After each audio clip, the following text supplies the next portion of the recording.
and that basically gives you like a decentralized multi-sig and a consensus that is basically secure in this multi-sig. You can basically transfer assets on Bitcoin L1 and do like basically bring DeFi on Bitcoin. My name is Amine and I'm a CTO at Arch Network.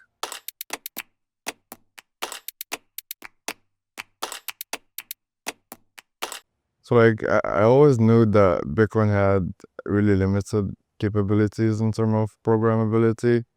Like you can only like do these transactions that can send you to XOs. You can't really do much. You can like program, like you can make PSBTs, do some limited like conditions and stuff. But it always lacked like programmability.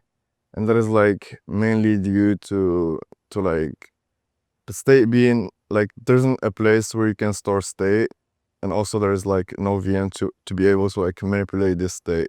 So when Ordinals came out, basically gave this workaround for like now we can store any arbitrary amount of data we want in Bitcoin transaction and be able to like index them.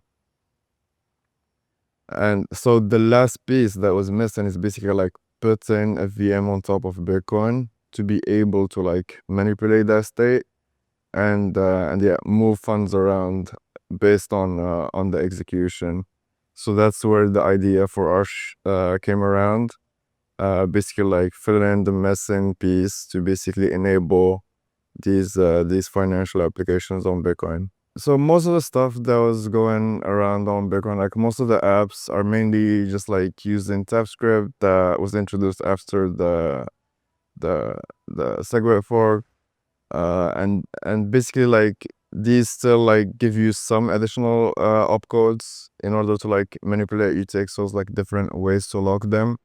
And also there are the LCs. The LCs are basically also these like if and you have like this oracle that basically dictates which outcome is gonna happen. They have like two lock-in scripts, and there's like an oracle that dictates which one is gonna happen eventually. And this like still introduces a lot of trust on the oracle. And yeah, it was still like it was still peer-to-peer too. You couldn't like do pools. You couldn't do a lot of like actual DeFi that we see on Ethereum and Solana. Versus like the HVM, basically like you can do pretty much everything. It's string complete. You can basically like manipulate state, like depending on like how you're manipulating state, depending on like the execution logic. You can basically transfer assets on Bitcoin L1 and do like basically bring DeFi on Bitcoin. So like in order for these apps, so like for like programs on Bitcoin, in order for them to matter, they need to basically own assets. Like code needs to own assets. This is like, if you think about like what a smart contract says, it's basically a piece of code that can execute a binary and then control assets out of that execution. So like, and Bitcoin like inherently doesn't have this ability. Like you can lock scripts, but you can't add like arbitrary code and tell Bitcoin to like execute it, and based on the execution you move the assets. So you had to like create these like multi-sigs that base and assign like ownership of these assets to like specific programs.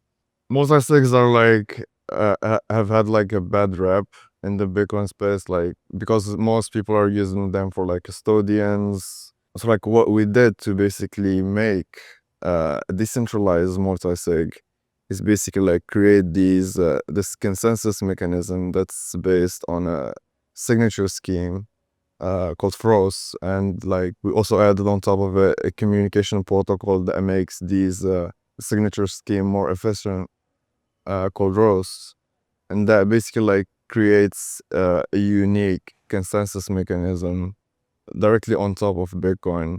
What we do is basically we share keys proportionally to the amount of stake each validator has in the network, and that basically gives you like a decentralized multi-sig and a consensus that is basically secure in this multi-sig.